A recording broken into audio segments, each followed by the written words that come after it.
Yo, yo! What's going on, everybody? Back with another watch list. Will likely be short and sweet. If any of you tuned in to the uh, live broadcast this morning across Twitter, YouTube, Twitch, I think they even do, or if you're in Investors Underground, um, they've been doing it on Tuesdays the last few weeks, and I hopped on this morning.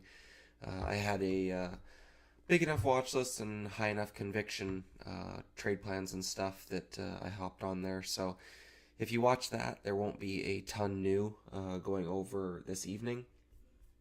So I don't want to repeat myself too much if all my plans are kind of laid out there and all the names are pretty similar. Maybe one or two just from what ran by the end of the day, but nothing too crazy. So we got some news with China headlines talking about not using Boeing this morning that led to a gap down in the overall markets.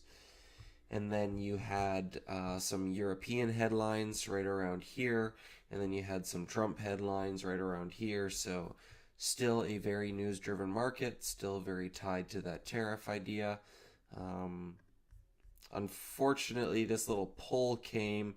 My plan all day was for this NVIDIA to fail and then start joining stuff like MU through this higher low trend fail.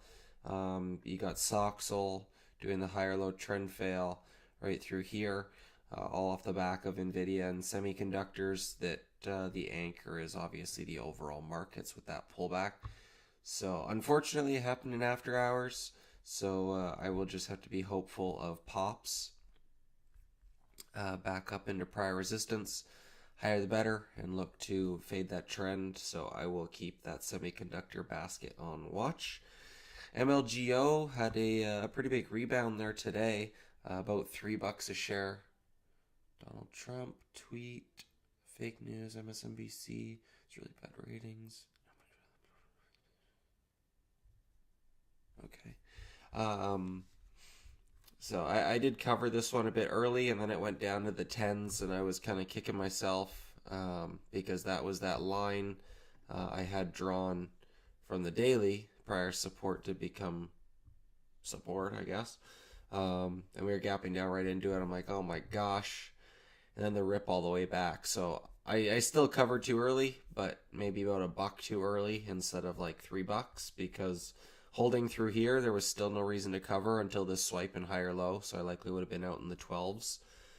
And being out at 13, give or take about $1. So it is what it is, but nice bounce, and likely continues to fade off. I was hoping for a bit closer to 15, 16 to get a reshort. So if it fades off from here, I won't be re-entering. But nice little pop on that one. Bull, I traded a little bit today. It just didn't really amount to much because it wasn't getting anywhere. We had big pull, big push, big pull, big push, big pull, big push. It was just chopping around. I was looking for it to exhaust through those 56s. And once it did, and looking for confirmation, it went straight down without bounces. So the only bounce I could get here was in the 40s. And I put on some shares, but I was risking $10, and I'm like, am I really going to get $10 out of this and cover at 39s? Probably not today. It ended up getting there in after hours, but I wouldn't have been around anyways. Usually gone by about 11. So I just knew that the risk reward didn't make sense, and my current time and schedule wasn't going to allow me to be patient with it. So no real reason to stick around. THTX, I was short this one. Classic multi-day runner, gap down, pushes green and then fails. We had the first 2-minute bar to make a new low was my entry signal. I had put on a starter right before market open just to keep it on radar because I was watching stuff like bull and the semis and everything like that. So I didn't have this one on a main focus. We got that push. I had it on a side chart, and once I saw it push, I was looking for a fail. So shorted it right through that prior 2-minute bar low. Consolidation, fails versus VWAP, rescale once it goes red. I wasn't quite full size. and I moved risk to this 263 bounce high. So I added and was full size, and I had a stop in, and I got slipped by about 5 cents. So when I'm in there, I think my average was 259. So when I'm risking 5 cents and get slipped 5 cents, it was a bit bigger of a loss than I would have liked on this one. Given how low the volume dropped off today, I didn't think it was going to have a chance to squeeze.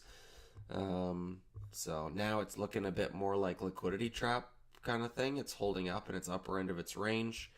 And if this continues to hold 250s and start to build 280s plus, shorts would definitely be in trouble and could get going. So we'll keep that one on watch.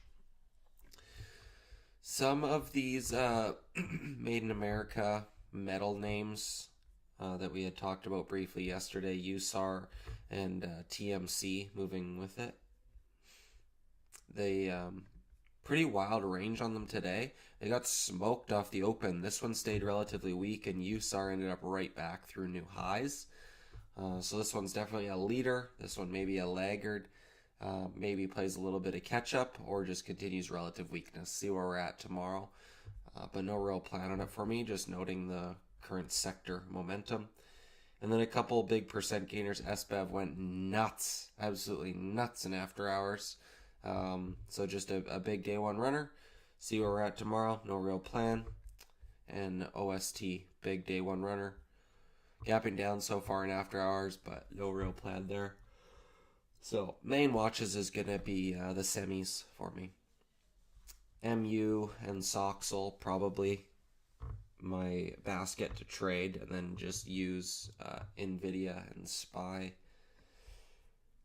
to gauge what it wants to do.